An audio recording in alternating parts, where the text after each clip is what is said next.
welcome to Tech Talk Tuesday. I am your host, Tracy Crosshorn. This is Wayne Crosshorn. Good morning. And we are your Team Logic Tech Talk team. IT is ever-changing, and we are here to educate and support our business community and our chamber. And, we just come every week to give you the latest and greatest in the IT world. So. Yes. If you have questions, you can email us or put them in the chat if you're watching this live or the replay, or you can email us. The email address is on the screen. Mm-hmm. And, we'll give you our phone number at the end. Mm-hmm. But how's it going, Wayne? It's good. It's good. Beautiful morning. It's finally starting to feel like fall. I can actually think about putting Christmas decorations, at least pull them down now. It's hard to do when it's almost 90 degrees outside. I know. But such is life in Florida. Yes. But no, good. How are you? Good. It was a chilly. So my neighbor and I ride bikes in the morning at 6 a.m. And it was very chilly this morning and the wind was up, but we had a great weekend. We had some dear friends in town, mm-hmm. and I have to say we partied like rock stars. We did. Anyway, today we are coming to you with either do you purchase new or refurbished? Wayne, what does it mean to be refurbished? Be refurbished. Well, so first of all, there's a lot of terms thrown around. There's refurbished, there is renewed, there is remanufactured, there's recertified. They all really, there's no difference in the names. It's really varies on just what the particular company that's doing it offers. So it's like renewed is what Amazon calls it, and I think HP calls it remanufactured. So there's just a lot of different terms to speak, but basically, the product comes in, and there's kind of three main areas of why products come in. One is returns and canceled orders, and when that happens by law, you can't sell them by new, even if they're not used. They can't sell them as new. So it could be an opportunity of getting one that's never actually been used before. Another is it could be a return from having something defective. Mm-hmm. And so those go back to the manufacturer, they run through it, they repair it, and then they sell it as refurbished, whatever. The third is usually cosmetic defects. A lot of people buy refrigerators that way. And a lot of people are fine buying a PC that way, because as long as it works, that's the way I feel about it. So those are kind of the main three areas. But basically, the company brings it in, they inspect it, they make any required repairs to it. They make sure that they wipe the hard drive, mm-hmm. Do a factory reset, make sure all updates are in place, and then they test it. And the testing is kind of the interesting part, because, the reality of it is manufacturers of not just PCs, but a lot of big electronics manufacturers, they don't thoroughly test every product. They have kind of a quick test on them. They do spot testing on products to try to catch if there's a defect that gets through. But in a refurbished one, it is thoroughly tested. So that's kind of a comfort feeling that it did get thoroughly tested before it came out. But that's basically what a refurbished is. Got it. Mm-hmm. So what should businesses look for when they buy refurbished or renewed products? Yeah. So, the obvious first one is specifications, right? And what you're looking for and what your needs are. For those of you who haven't joined us for very long, we did a episode on PCs and what to look for and kind of help you wade through all the specifications back in mid-July. I think it was our 10th episode. Mm-hmm. So you can always go to our YouTube channel and review that, or just give us a call and be glad to help walk you through, because there is a lot in specifications. But beyond that, it really kind of gets to the warranty. And I think that's the big one. And warranties are all over the place. And it kind of depends on who it comes from. Mm-hmm. So it could be, I've seen as little as a 30-day warranty, which I tend to steer away from. If you're going to companies like Amazon or Newegg, a lot of times they're 90-day warranties. The manufacturers, a lot of them, I know like Dell and Lenovo and HP will offer upwards to a year. So you know, like anything you buy, you really want to delve into what does that warranty really mean. So another thing to look at is the return policy. If you're not happy with it, a lot of them do offer return policy. So that's an important consideration. Something else to think about is an extended warranty.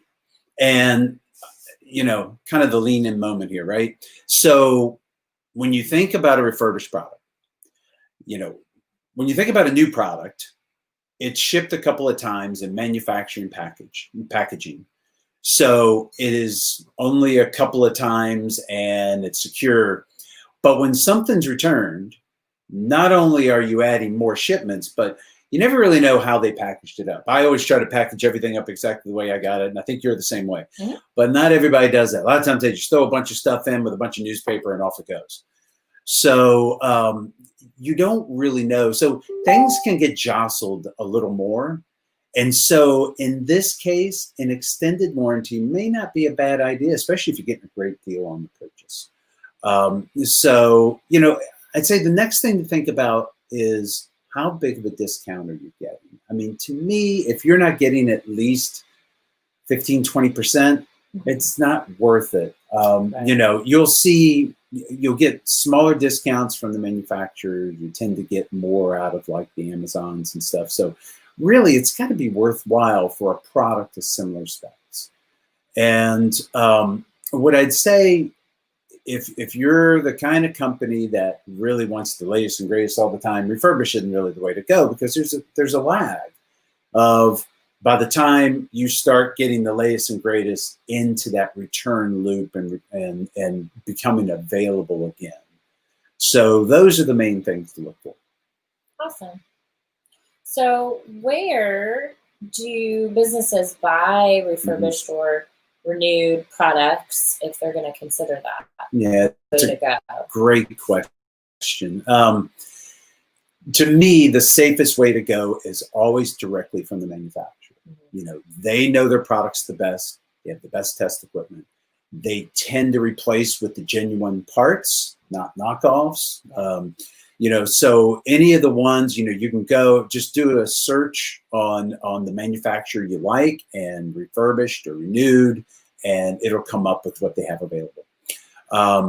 The next tier down is the Amazon and the Newegg, and there are others as well. They use certified vendors to do that sort of thing. You start getting a little more risk there because you don't really know who's doing it. Are they using knockoff parts? You know, those two tend to have a good reputation, but there is more risk. And I think the other thing you're going to find is if you buy refurbished directly from the manufacturer, you're going to get less discount because it gets the 1-year warranty and everything else. The trade-off with getting the bigger discount with an Amazon or a Newegg would be the 90-day warranty, a bigger discount. And so there you kind of got to, you know, weigh where you're at and what you're comfortable with. The last thing I'll say is, unlike new products where there are big inventories and they're typically available, when you go online and you see a product, a refurbished product, typically it's limited quantity and they don't last long. So you wait a day and you go back and that one's not there. You're now searching for more models. They tend to go faster. It's almost like auctioning them off. So if you are in the market and you're ready to purchase and you see a good deal that kind of meets some of this criteria, go ahead and buy it. So quick question. You mentioned that like Newegg or even Amazon or, you know, like I know I purchased my last Macs for You. So, you know, do they all, or sometimes do they have, you know, a certificate that says, you know, yes, certified by blah, blah, blah. And does that buy you more warranty? It doesn't necessarily buy you warranty, but it's comfort. There are certification processes. The manufacturers certify vendors, Microsoft certifies vendors. So there's, you know, the only issue is you have to dig a little bit to find out. So if let's say you go to Amazon and you dig in and it's from whatever the company is, you have to dig in a little bit and see what their certifications are. And that's where it gets back to, if you get it right from the manufacturer, then you're probably the safest. But again, you may not get as good a deal. So just kind of what your risk to price tolerance is. Got it. And also, good point, that make sure they're returning, check into what the operating system is. Make sure they're not getting you an old operating system. Make sure it's up to date. I know you ran into that once before. Yes, I did. On a Mac. Yeah. So always do more research than you feel like you need. Yes. Yes, you do.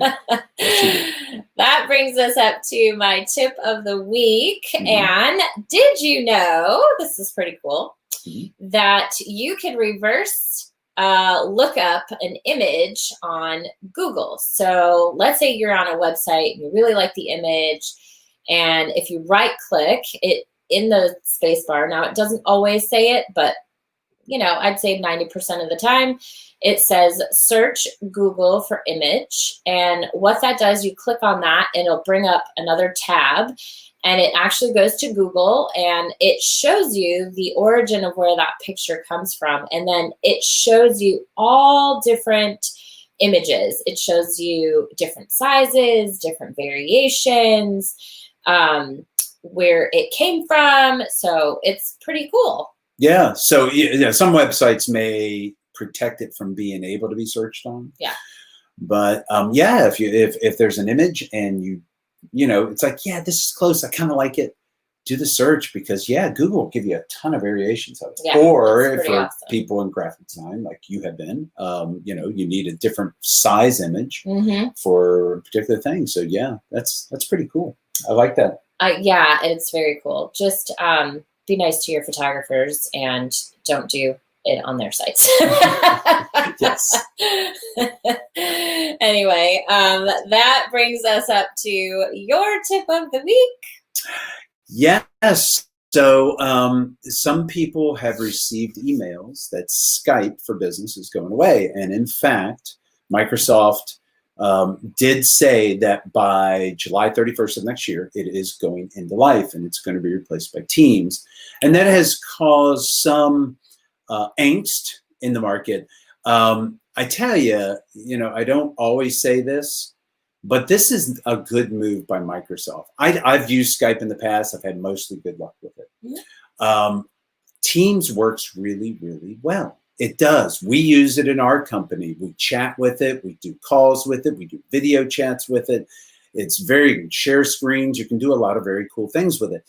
The thing to keep in mind is not only are you going to get a lot of the features with Skype, but it's part of their entire collaborative environment. So now you're file sharing and collaborating. You have all your communications. You have notes and bring in your emails, and everything is in one environment. A lot of things that Skype can't quite do. So don't worry. They're not trading something good for something bad. It actually is a good move, and they've been working on this for quite a while. As always, if you're not sure about Teams, you got some questions about it, reach out to us. We do like Teams, and we'll be glad to help you get set up with it. So sounds good. Yeah. Alrighty, what's coming up next week? Next week, sometimes we get the question of, we get a question of, should I get a security assessment? Or we get the comment, I've got a IT provider now and I'm good. And, a security assessment is a great way to find out, make sure nothing's gotten missed. And we've been hired to do security assessments for large companies that have their own IT departments, just so they get a peace of mind. And so we're going to delve into that a little bit. What does a security assessment do? And is it right for you? Awesome. Very good. All right. Well, that concludes our Tech Talk for today. Yes. We are excited to be here with you as always, and we look forward to next week. We hope you guys have an awesome week, and we'll see you soon. Bye now.